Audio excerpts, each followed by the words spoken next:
Bom dia, meninos! Hoje a gente vai dar continuidade às nossas aulas do sexto ano.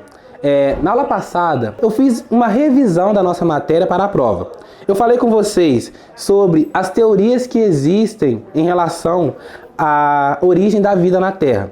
Falei sobre o criacionismo, uma visão religiosa. Falei sobre o evolucionismo, que é uma visão científica, né, que explica como isso tudo aqui começou a existir, essa enorme diversidade de vida que existe na Terra.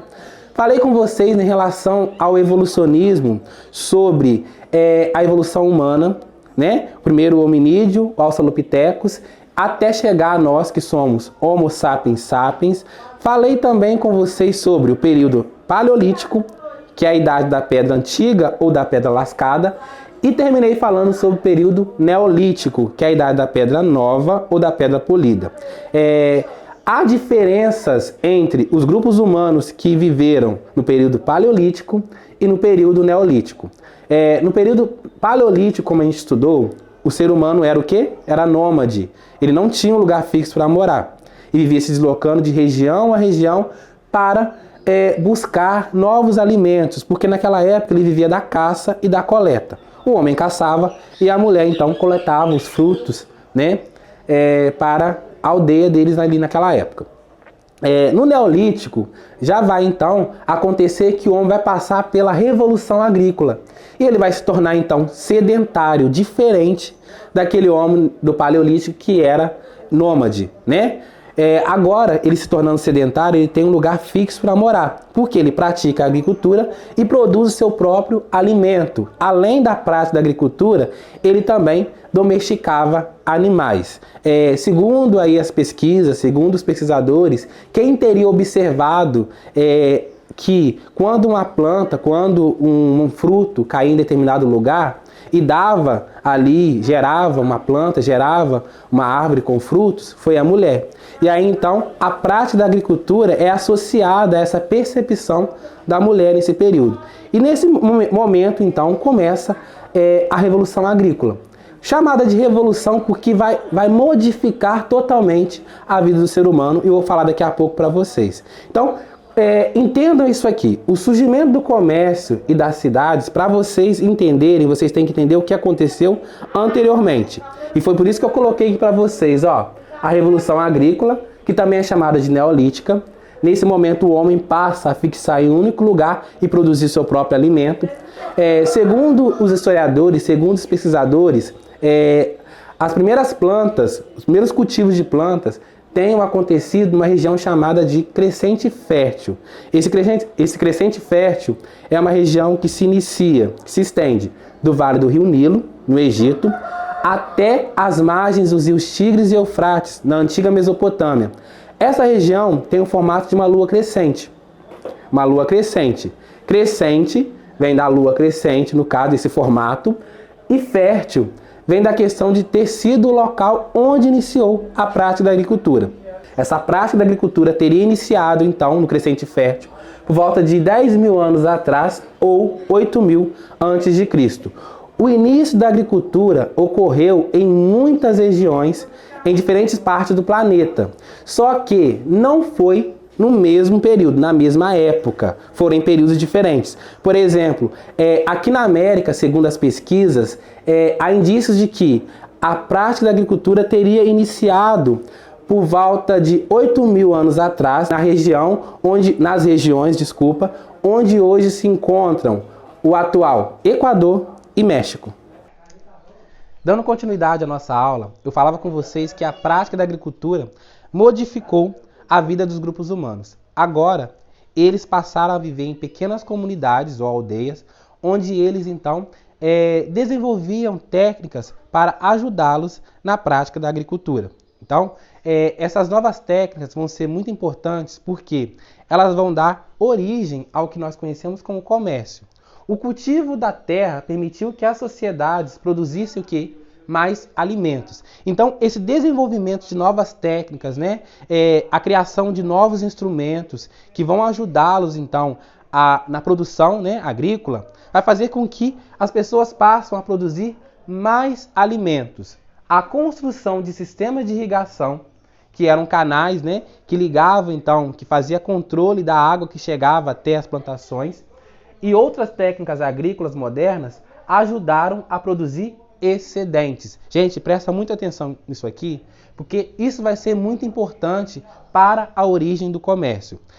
O que são excedentes? Excedente é o que sobra, né? Lá no dicionário vocês vão encontrar o significado de excedente como aquilo que se excede, aquilo que está em excesso, aquilo que sobra. Então, na questão da agricultura, aqui nesse momento, o ser humano, então, ele passa a produzir muito mais alimento do que o necessário para a sua sobrevivência, ou então até mesmo para a sobrevivência daquelas pessoas que viviam nas aldeias ou nas comunidades agrícolas. Então vamos prestar atenção nisso aqui. Se sobravam alimentos, o que eles vão fazer com esses alimentos que estão em excesso? O que vocês imaginam aí? Que eles vão fazer com esse alimento que está excedente? Por exemplo, vou dar um pequeno exemplo aqui para vocês. Se numa certa aldeia tem pessoas que produzem o tomate, eles então vão produzir esse tomate, vão pegar aquilo que é necessário para a alimentação da aldeia, né? A alimentação própria da aldeia, e o que sobrar, eles vão então trocar com o excedente de outra aldeia que, por exemplo, produz o trigo, né? Então, essa troca de excedentes vai dar início ao comércio. Vou explicar de novo para vocês então. Então aqui, ó, no momento em que os seres humanos eles passam a desenvolver novas técnicas agrícolas, né, de irrigação, de instrumentos que vão ajudá-los na produção da agricultura, eles vão produzir muito mais alimentos do que o necessário para a sobrevivência deles e até mesmo da comunidade onde eles vivem. E aí então vai gerar o quê? O que chamamos de excedente. O excedente é aquilo que sobra. Então, numa aldeia onde se produz tomate, o que sobra ali vai ser usado para trocar com uma aldeia vizinha que talvez produza trigo, e essa troca, né, de excedentes vai então gerar o que nós conhecemos como comércio. Deu para entender mais ou menos isso aí então? Então prestem muita atenção, porque isso é matéria de prova. Dando continuidade à nossa explicação, eu falava com vocês sobre o excedente agrícola. Lembra aí? Quando as comunidades passaram a produzir mais alimentos do que o necessário para a sobrevivência deles, e aí então eles passaram a trocar esses alimentos entre uma aldeia e outra. Lembra que eu falei disso para vocês? Então, nesse momento, as comunidades agrícolas, pequenas comunidades ou aldeias, passam a desenvolver novas técnicas agrícolas e eles vão começar então a se unir. Essas comunidades, elas vão passar a se unir. E aí vai formar, então, o que nós conhecemos hoje como cidades. As primeiras civilizações, então, vão se desenvolver... As primeiras civilizações, então, vão começar a surgir para desenvolver melhor a prática da agricultura. Presta atenção nesse primeiro ponto aqui que eu coloquei para vocês.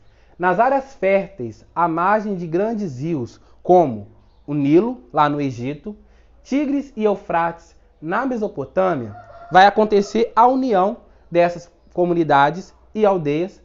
E aí, então, eles vão formar o que nós conhecemos como cidades.